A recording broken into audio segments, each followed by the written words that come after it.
Hello dear students, welcome back to our YouTube channel R education classes for easy learning. So dear student, आज आपके लिए एक बहुत ही अच्छी खबर आई है यूपी यूएमएस से। जो भी बच्चे सीपी नेट का एग्ज़ाम दिए थे उनके लिए ये खुशखबरी है कि इनका जो काउंसलिंग का रजिस्ट्रेशन अभी तक पोस्टपोन किया जा रहा था, ठीक है, अब काउंसलिंग की रजिस्ट्रेशन जो है वो स्टार्ट हो गई है। जो भी स्टूडेंट को लग रहा है कि हाँ मुझे सीट मिल जाएगी या फिर काउंसलिंग में पार्टिसिपेट करना चाहते हैं तो वो कर सकते हैं। ठीक है, काउंसलिंग रजिस्ट्रेशन स्टार्ट हो गई है। ठीक है, जिसको भी लगता है मुझे फ़र्स्ट राउंड या मॉपअप राउंड तक सीट मिल जाएगी तो उन्हें अभी रजिस्ट्रेशन कर लेना है। ठीक है, अब ये जो डेट है रजिस्ट्रेशन की ये इंक्रीज नहीं होने वाली। ठीक है, ये जो डेट दी गई इसी डेट तक आपको रजिस्ट्रेशन करना होगा अगर आप फर्स्ट राउंड या मॉपअप राउंड के लिए रजिस्टर होना चाहते हो। देखो, ऐसा नहीं होगा कि फ़र्स्ट राउंड के काउंसलिंग के लिए अलग रजिस्ट्रेशन होगा और मॉपअप के लिए अलग होगा, ऐसा कुछ नहीं होगा। जिसको भी लगता है कि मुझे फर्स्ट राउंड या मॉपअप तक मिलेगा तो उसको भी अभी रजिस्ट्रेशन करना है। फर्स्ट राउंड में मिले तो मिले, नहीं मिले तो आप आगे मॉपअप के लिए एलिजिबल होते हो। ठीक है, उसी पैसे में फिर अलग से आपको रजिस्ट्रेशन नहीं करना होता। ये एक ही बार रजिस्ट्रेशन करना होगा।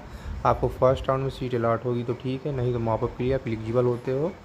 ठीक है, अगर आप नहीं करते हो प्रोवाइडेड डेट के अकॉर्डिंग अपना रजिस्ट्रेशन तो आप किसी भी राउंड में यहाँ पे पार्टिसिपेट नहीं कर सकते काउंसलिंग के अंदर।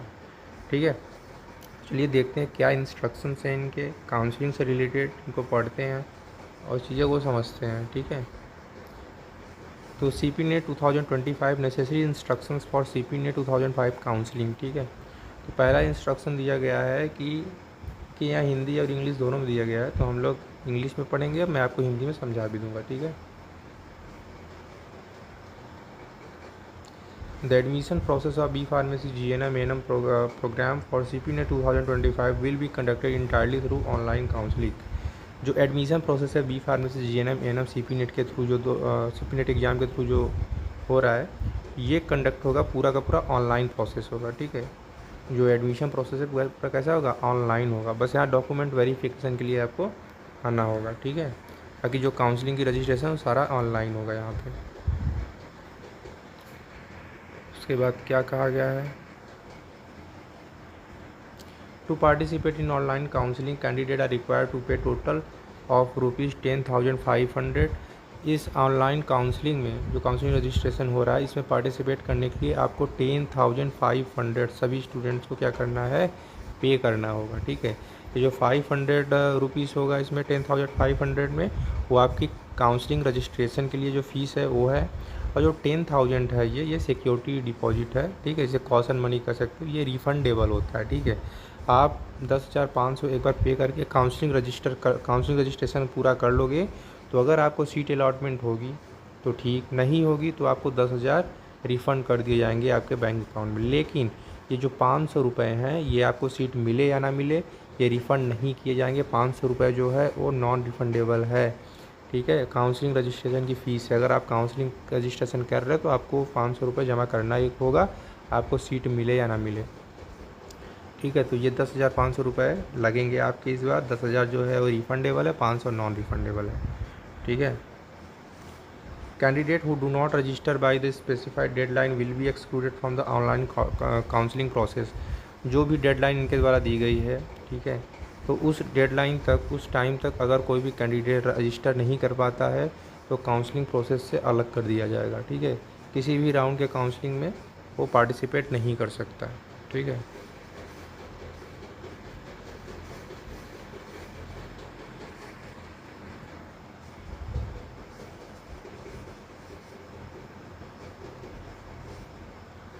उसके बाद क्या कहा गया है, upon completing registration for counselling a candidate will be allocated a seat in course based on their merit and the course preference they have provided.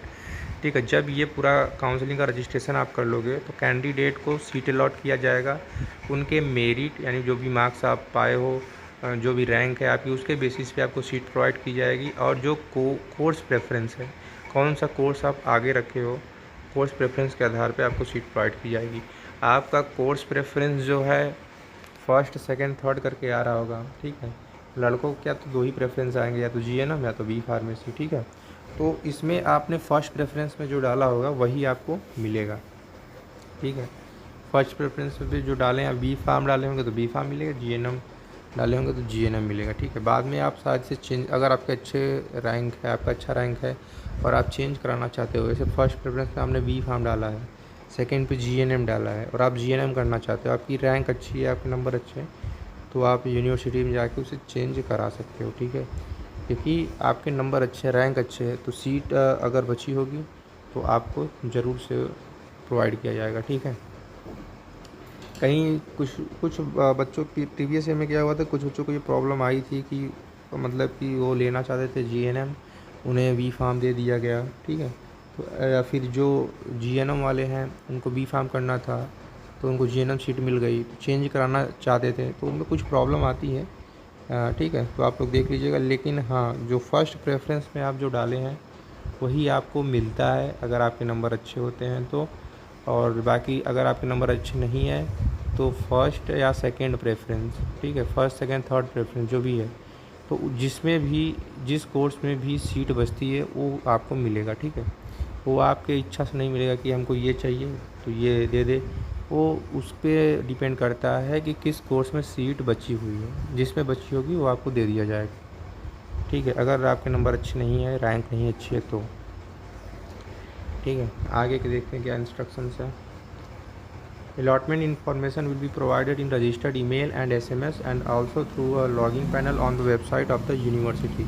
जो भी अलॉटमेंट इन्फॉर्मेशन होगा वो आपके जो रजिस्ट्रेशन करते समय जब आप एप्लीकेशन फिलअप कर रहे होगे तो आपने ईमेल आईडी डाला होगा, अपना मोबाइल नंबर डाला होगा, तो उसी मोबाइल नंबर या ईमेल आईडी पे आपको एसएमएस या ईमेल के थ्रू आपको इन्फॉर्मेशन दे दिया जाएगा कि आपको सीट अलॉट की जा चुकी है, ठीक है। अगर आप इंटरेस्टेड हो तो यहाँ आके यूनिवर्सिटी में आप अपना डॉक्यूमेंट वेरिफिकेशन करा सकते हो, ऐसा कुछ करके मैसेज या फिर ईमेल आपके मोबाइल पे आएगा, जो भी एप्लीकेशन फिलअप करते समय आप वहाँ दिए होंगे, ठीक है। और लॉगिन पैनल पे भी आपको सूचित कर दिया जाएगा, ठीक है।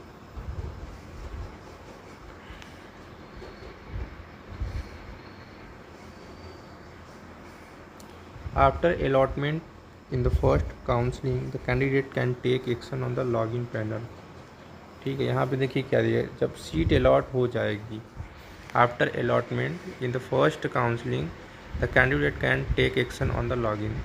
क्या कर सकते हो आप, मान लीजिए काउंसलिंग हो गई, आफ्टर अलॉटमेंट सीट अलॉट हो गया आपको, तो यहाँ पे क्या कर सकते हैं स्टूडेंट, ये देखेंगे हम, ठीक है। पहला एक्शन क्या होता है, एक्सेप्ट एंड फ्रीज का होता है। इस विकल्प का चयन अभ्यर्थी को उस दशा में करना है जिसमें कि अभ्यर्थी को पाठ्यक्रम का आवंटन उसकी प्राथमिकता के आधार पर मिला है, ठीक है। जो चाहते थे वही अगर आपको मिल गया है, कोर्स करने के बी फार्म करना चाहते थे और बी फार्म ही आपको मिल गया है, ठीक है, या फिर जीएनएम करना चाहते थे, एएनएम करना चाहते, जो कोर्स मतलब कि आप करना चाहते थे वही आपको मिल गया है, तो इस जो ऑप्शन का चयन करना है आपको, इस ऑप्शन को सेलेक्ट करना है एक्सेप्ट एंड फ्रीज को, ठीक है।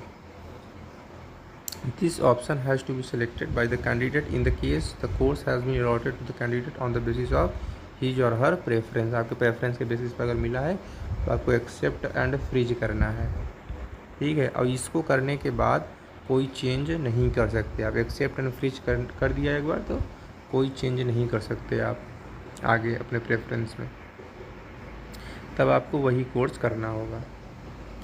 एक्सेप्ट एंड अपग्रेड दूसरा ऑप्शन आता है, एक्सेप्ट एंड अपग्रेड। इसमें क्या होता है कि this option is to be selected by the candidate if the candidate is satisfied with the allotted course, but if after the first counselling he or she is allotted a higher priority course than the allotted option, he or she will accept that changed course and previous allotment will be null and void। देखिए क्या कहा गया है कि अगर आप accept and upgrade करते हो तो इसके साथ क्या होता है कि जो कैंडिडेट आपने जो प्रेफरेंस में डाला था, ठीक है, आप उसके साथ सेटिस्फाइड हो, जो कोर्स आपको दिया गया है उसमें आप सेटिस्फाइड हो, लेकिन अगर फर्स्ट काउंसलिंग के बाद आफ्टर द फर्स्ट काउंसलिंग अगर आपको कोई दूसरा कोर्स जो कि आपको लग रहा है नहीं मुझे ये नहीं ये चीज़ करना है, ठीक है, फ्यूजिंग हो गया, फिर से मैं आपको बताता हूँ।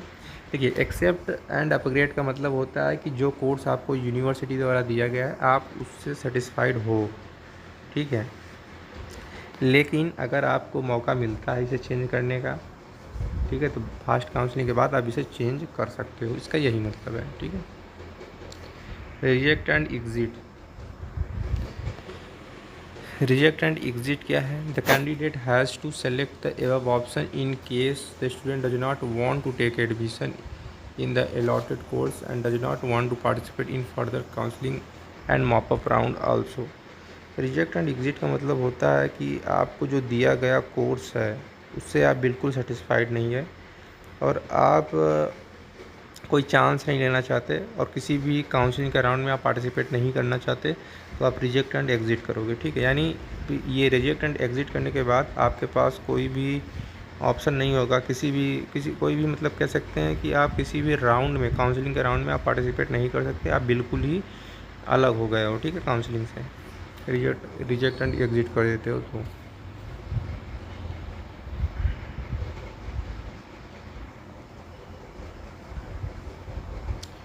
Following seat allotment, the candidate must confirm their courses by selecting the appropriate option and paying the prescribed course fee online through the login panel by the specified deadline। Please note that payment cannot made through any other method। ठीक है। देखिए यहाँ पे क्या होता है कि seat allotment के बाद कैंडिडेट को कंफर्म करना होता है course by selecting the appropriate option, जो भी मैंने बताया, accept and freeze, accept and upgrade या रिजेक्ट एंड एग्जिट, जो लग रहा है आपको जैसा, उसके हिसाब से उसे सेलेक्ट करना होगा।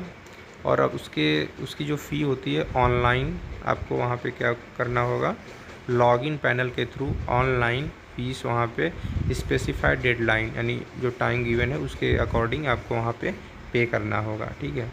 Please note that the payment can not be made through any other method. कोई अदर मेथड का यूज करके पेमेंट को नहीं करना है, ऑनलाइन करना है लॉगिन पैनल पे जाके। ठीक है।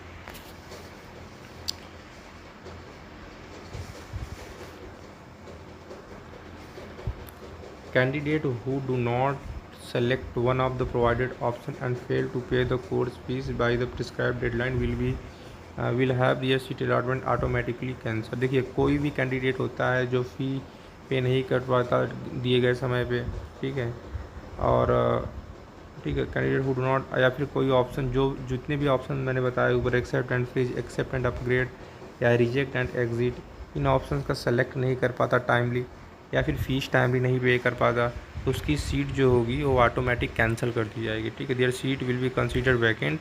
उसकी सीट जो होगी वैकेंट कंसीडर की जाएगी और दूसरे कैंडिडेट के लिए खोल दी जाएगी, मतलब दूसरे कैंडिडेट के लिए मॉपअप में दे दी जाएगी। ठीक है। This candidate will also ineligible to participate in the mop up round. ये जो कैंडिडेट होंगे जो फीस नहीं पे कर पाएंगे टाइमली, तो इनको काउंसलिंग से भी बाहर कर दिया जाएगा। उसके बाद जो लास्ट इंस्ट्रक्शन है इनका ये है, for updates regarding CP NET 2025 candidates should regularly check the university website, their registered email and login pen. आपको कॉन्स्टेंटली डेली क्या करना है कि CP NET 2025 का जो भी अपडेट है इसको चेक करते जाना। ठीक है। रेगुलर बेसिस पे चेक करना चाहता है, यूनिवर्सिटी वेबसाइट जाके चेक करिए, आप रजिस्टर ईमेल पे चेक करिए कि क्या कोई मैसेज आया है यूनिवर्सिटी की तरफ से, या फिर लॉगिन पैनल पे जाके चेक करिए, चेक करते रहिए। ठीक है। कहीं ऐसा ना हो कि यार डेट निकल जाए, पेमेंट की डेट निकल जाए या फिर काउंसलिंग की डेट निकल जाए। ठीक है। तो आपको अपडेटेड रहना है बिल्कुल। ठीक है। इस समय देखते रहना है, यूट्यूब पे देखिए वीडियोज़ क्या आ रहे हैं। ठीक है। रिसेंट पे मेरे ही वीडियो मैं नहीं कह रहा हूँ देखने के लिए, जो भी आपको अच्छा लगे वीडियोस देखते रहिए आप, कि मतलब अपडेटेड रहिए कि क्या चीज़ें चल रही हैं। ठीक है। कहीं डेट ना निकल जाए तो आपका नुकसान हो जाएगा। ठीक है। तो आज के लिए इतना ही। अगर कोई और इंस्ट्रक्शन, कोई और जानकारी चाहते हैं तो आप कमेंट बॉक्स में कमेंट कर सकते हैं। आज के इतना ही, मिलते हैं अगले वीडियो में। धन्यवाद।